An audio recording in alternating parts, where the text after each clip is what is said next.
오늘의 주요 뉴스입니다.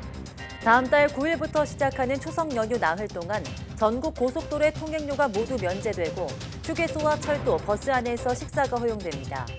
또 경기와 경남, 전남 지역 고속도로 9개 휴게소에 임시 선별검사소가 추가 설치돼 누구나 무료 PCR 검사를 받을 수 있습니다.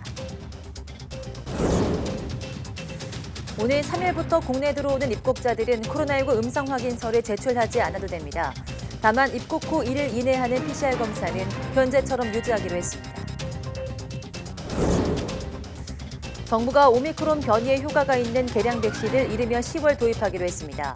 고위험군이 우선 접종 대상이며 2차 접종 이상 완료한 성인도 접종 가능합니다.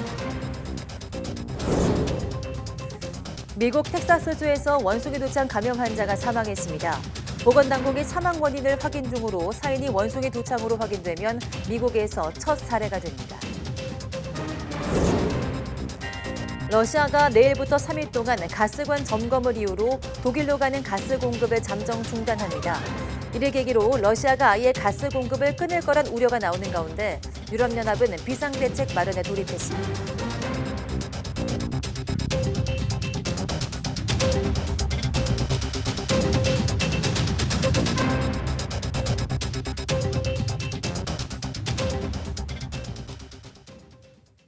네, 여러분 안녕하십니까? 8월 31일 사이언스 투데이 시작합니다. 오늘 0시 기준 신규 환자는 어제보다 10,000여 명 적은 10만 3,961명으로 집계됐습니다. 일주일 전과 비교하면 3만 5천여 명 감소했습니다. 위중증 환자는 어제보다 22명 감소한 569명으로 8일 연속 500명대를 이어갔습니다. 하루 새 숨진 환자는 75명으로 누적 사망자는 2만 6,764명, 치명률은 0.12%입니다. 신규 환자 중 해외 유입 사례는 458명, 국내 발생은 10만 3,503명입니다. 오는 토요일부터 국내에 들어오는 입국자들은 코로나19 음성 확인서를 제출하지 않아도 됩니다.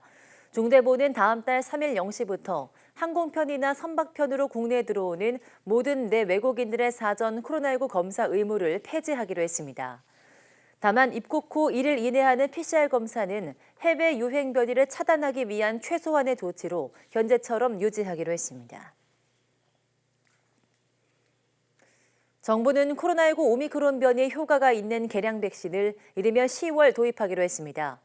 중대본은 오늘 BA.5 변이에 더 효과적으로 대응할 수 있는 이가 개량 백신을 4분기에 도입해서 고위험군에 우선 접종한다고 밝혔습니다.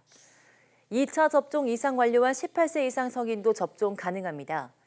최근 국내 코로나19 환자의 95% 이상에서 검출되고 있는 BA.5 대응용으로 개발된 백신이 아닌 초기 오미크론 변이인 BA.1용 백신이지만 BA.5에도 효과가 있는 것으로 알려졌습니다.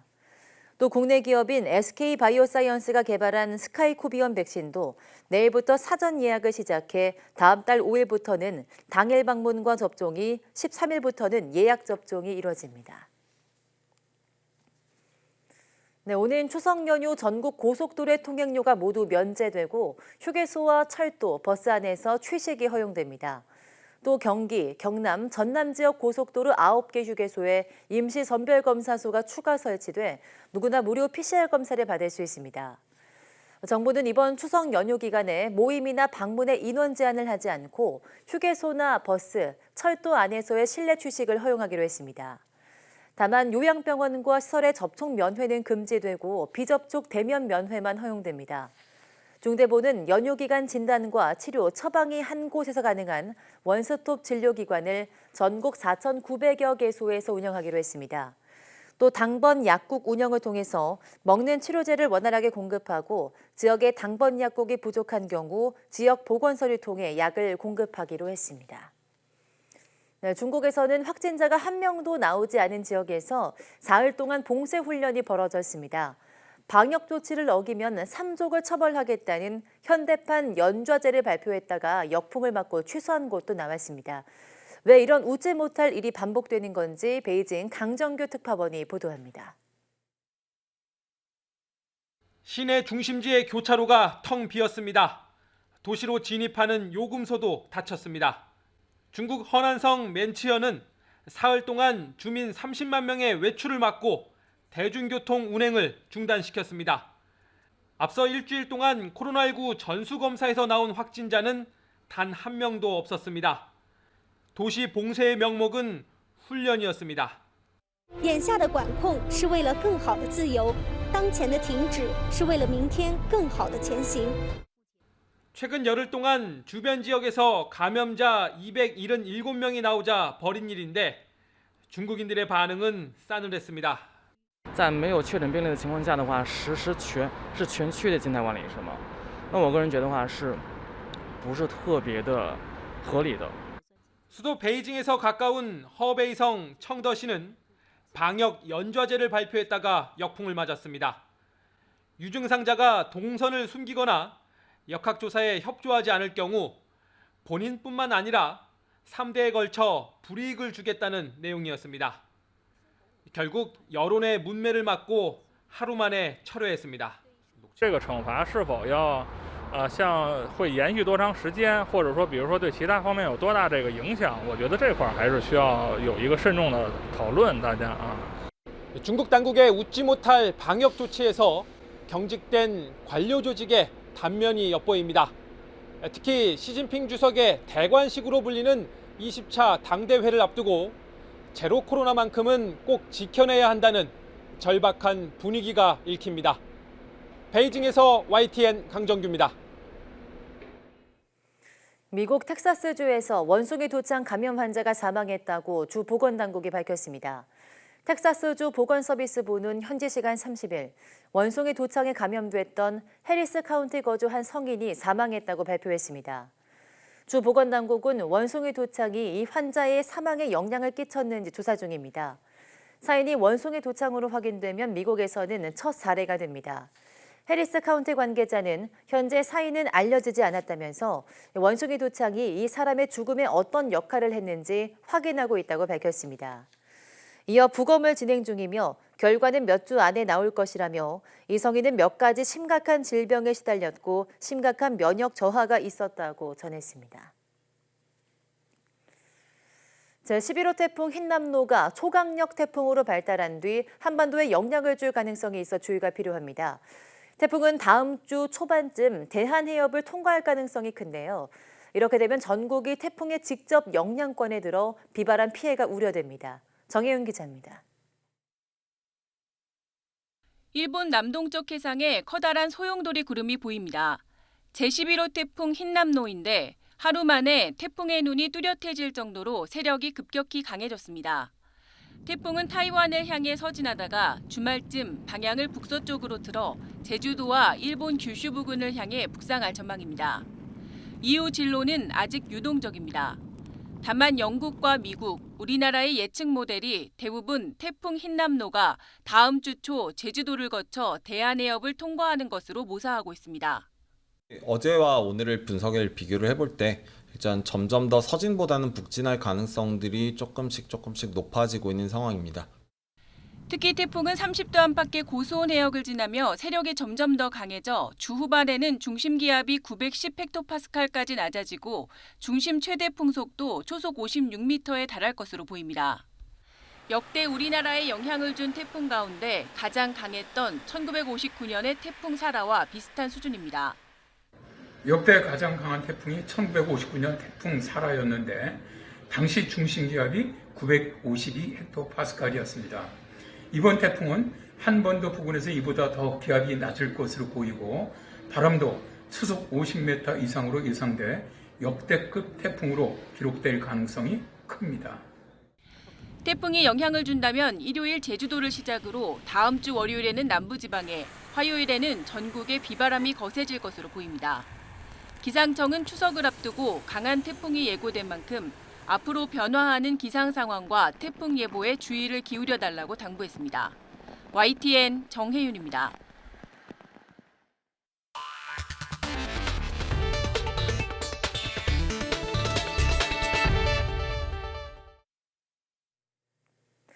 러시아가 가스관 점검을 이유로 내일부터 3일 동안 독일로 가는 가스 공급을 잠정 중단합니다.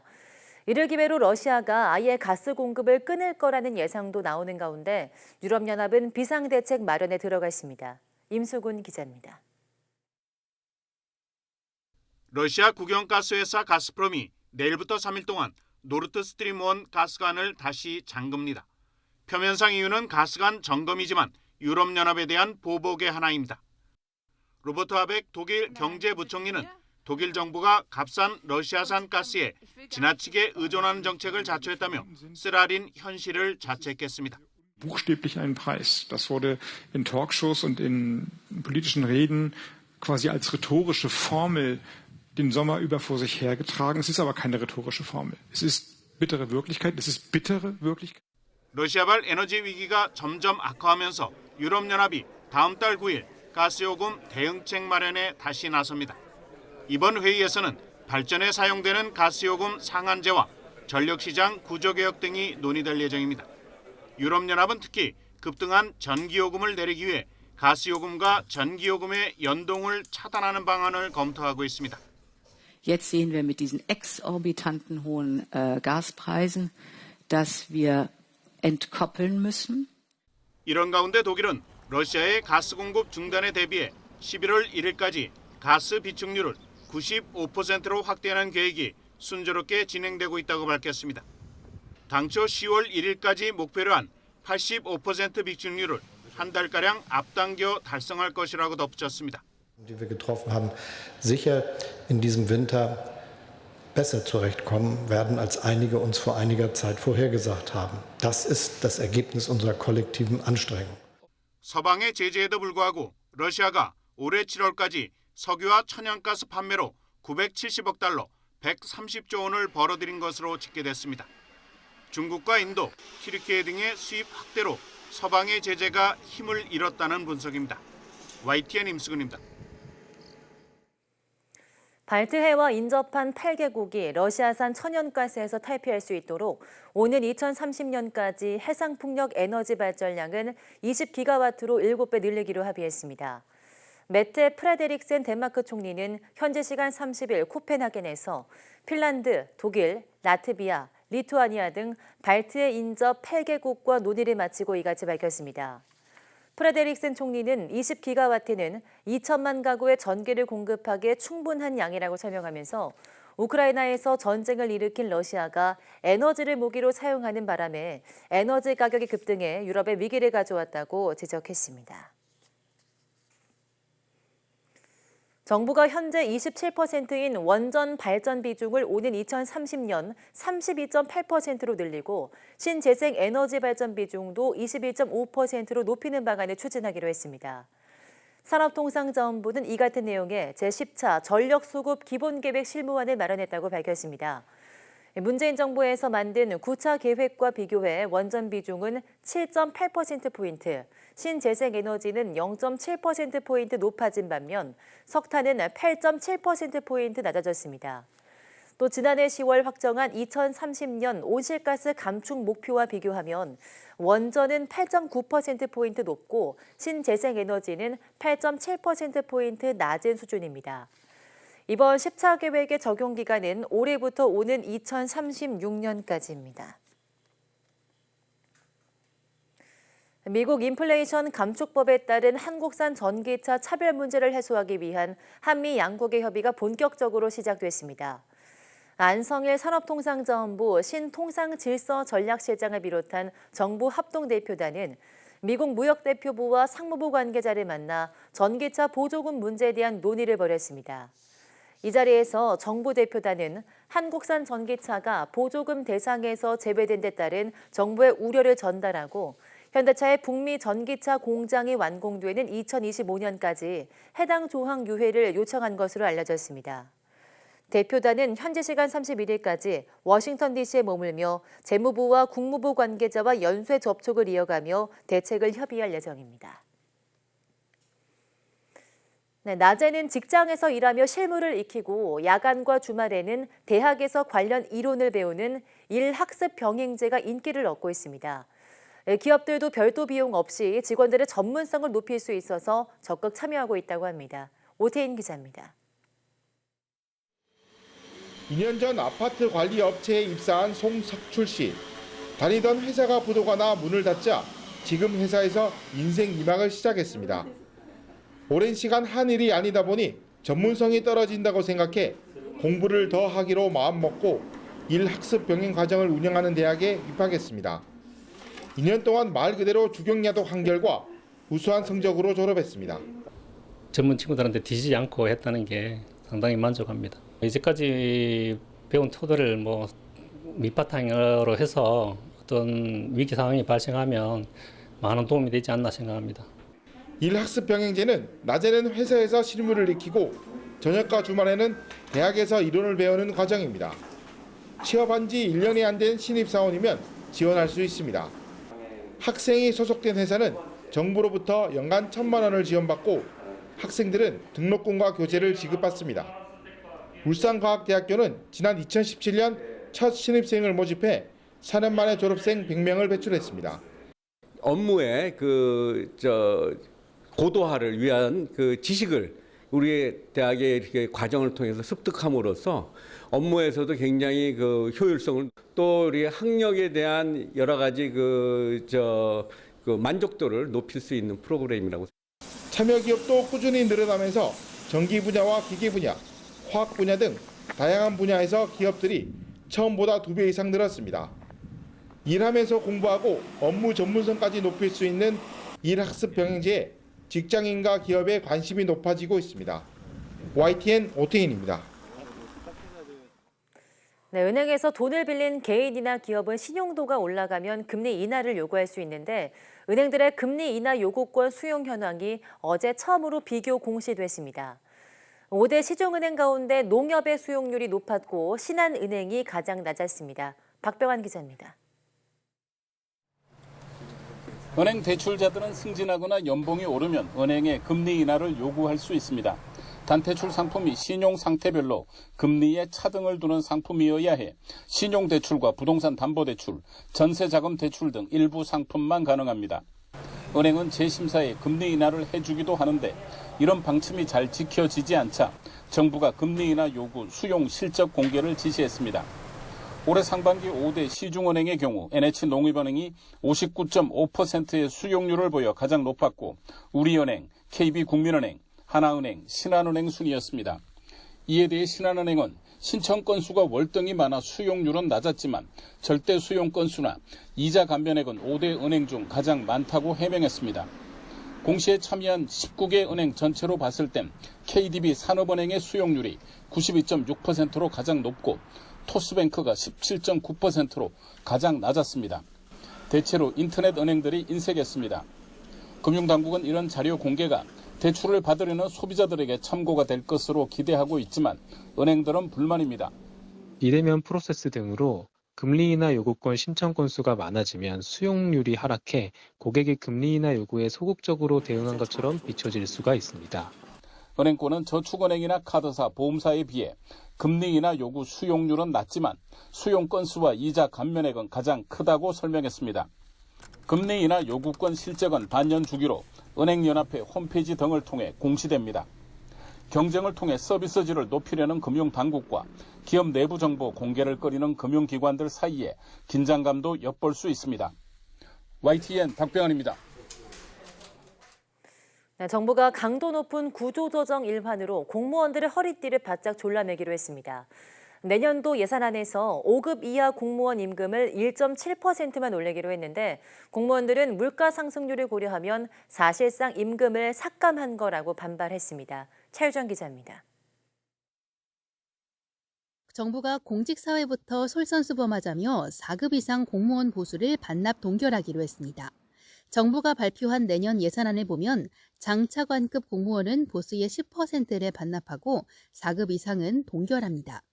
4급 이상으로 제한적이긴 하지만 공무원 보수를 동결한 건 글로벌 금융위기 직후인 2009년과 2010년 이후 처음입니다. 5급 이하 공무원들은 1.7% 올리기로 했습니다. 예산안 재원 마련을 위한 건전 재정 기조와 함께 코로나19 여파가 계속되고 경제 위기 신호가 감지된 상황에서 공무원부터 허리띠를 졸라매자는 겁니다. 정부부터 허리띠를 더욱 졸라매면서 강도 높은 구조조정을 하겠습니다. 5급 이하 공무원은 일부 채우 개선 등을 고려하여 1.7% 인상합니다. 공무원 보수 인상률은 3년 연속 1%대 수준이었습니다. 공무원들은 이번에는 물가 상승률 등을 고려해 2%대 이상을 전망했지만 예상보다 저조하자 거세게 반발하고 있습니다. 5%대인 물가 상승률을 고려하면 사실상 임금을 삭감한 거라고 말합니다. 특히 하위직인 9급 1호봉 기준 보수는 올해 168만여 원에서 내년에 171만여 원이 되는데 다른 수당을 포함해도 최저임금보다 낮다고 호소합니다. 물가 인상률 턱없이 부족한 인상률이고요. 그걸 수용할 수 없는 그런 상황이고 최저임금으로 지급해라 이렇게 부칙을 만들 정도로 공무원들, 신규 공무원들이 최저임금보다 더 못하는 이런 상황에까지 와 있습니다. 공무원 허리띠 졸라매기와 함께 구조조정의 일환으로 정부는 재정이 들어가는 위원회 246개 가운데 48개는 통합, 33개는 폐지하기로 했습니다. YTN 차유정입니다. 네, 미국에서는 기름값이 떨어지면서 소비자들의 경기에 대한 기대감이 넉 달 만에 상승했다는 지표가 발표됐습니다. 하지만 동시에 높은 금리 인상이 필요하다는 발언이 나오면서 주가는 계속해서 충격을 벗어나지 못했습니다. 워싱턴 권준기 특파원이 보도합니다. 미국 소비자 신뢰지수가 모처럼 큰 폭으로 올랐습니다. 컨퍼런스 보드가 발표한 이번 달 소비자 신뢰지수는 103.2로 지난달 95.3보다 크게 올랐습니다. 넉 달 만의 상승이자 전문가 예상치보다도 높은 수준입니다. 지수가 100 이상이면 소비자들이 경기를 낙관적으로 보고 소비를 늘리는 반면 100 이하면 소비 위축 가능성이 커집니다. 소비자 신뢰가 개선된 건 무엇보다 유가 영향이 큰 것으로 분석됩니다. 한때 갤런당 5달러를 넘어갔던 기름값은 평균 4달러 아래로 떨어졌습니다. 일자리 시장도 여전히 탄탄해 지난달 기업의 구인 건수는 1,120만 건으로 한 달 전보다 20만 건 늘었습니다. 다만 소비자 신뢰지수를 세부적으로 따져보면 걱정을 떨치기 힘듭니다. 단기 전망을 나타내는 기대지수가 65.6에서 75.1로 오르긴 했지만 여전히 80을 넘지 못해 경기 침체 위험을 벗어나지 못했습니다. 상황이 이런데도 연방준비제도의 매파적 발언은 이어졌습니다. 연준 서열 3위인 존 윌리엄스 뉴욕 연준 총재는 인터뷰에서 여전히 물가가 너무 높다며 높은 금리가 적어도 내년에는 쭉 이어져야 한다고 말했습니다. 지난주 제롬 파월 연준 의장의 금리 인상 예고 발언 이후 곤두박질 쳤던 뉴욕 증시는 사흘째 충격을 벗어나지 못했습니다. 3대 지수 모두 1%포인트 안팎의 하락세를 보였습니다. 당국의 노력으로 일단 기름값을 잡아가고는 있지만 전반적으로 높은 물가와 경기 둔화 우려에 주식시장 표정이 좀처럼 펴지지 못하고 있습니다. 워싱턴에서 YTN 권준기입니다. 배우 송강호 씨가 데뷔 31년 만에 처음으로 드라마에 출연합니다. 송강호는 1960년대 초 격동기를 살아낸 두 남자 이야기를 담은 신현식 감독의 10부작 드라마 삼식이 삼촌에서 주인공 삼식이 역을 맡습니다. 1991년 연극 최선생으로 데뷔한 송강호 씨는 1996년 돼지가 우물에 빠진 날에서 단역을 맡은 이후 영화에만 출연해왔습니다. 한국을 대표하는 배우로 활약해오면서 지난 5월에는 영화 브로커로 칸 영화제 나무주연상을 수상했습니다. 삼식이 삼촌 편성 채널은 결정되지 않았습니다. 국민화가 이중섭의 부인 야마모토 마사코 여사가 향년 101세로 최근 별세했습니다.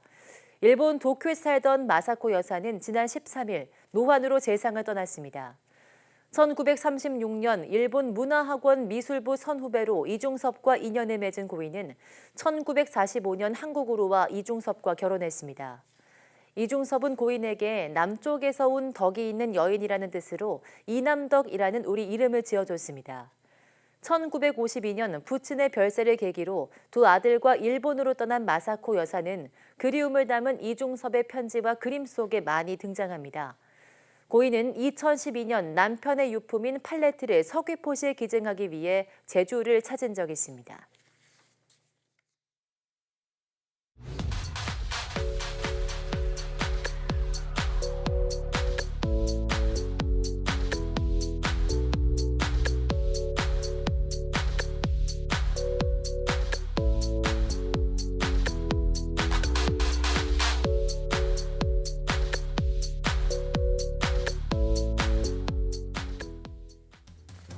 네, 현대의학이 발전하면서 암을 치료하는 항암제도 많은 발전을 이루었지만 환자에 따라 그 효과는 천차만별이라 꼭 맞는 항암제를 찾는 데 적지 않은 시간이 걸린다고 하는데요. 오늘 오후 사이언스 투데이 바이오 위클리에서는 유전자 분석을 통해 최적의 항암제를 선별하도록 도와주는 기술을 개발한 엔젠바이오의 최대출 대표이사를 스튜디오로 초대해 자세한 이야기 나눠보겠습니다. 많은 시청 바랍니다. 함께해 주신 여러분 고맙습니다.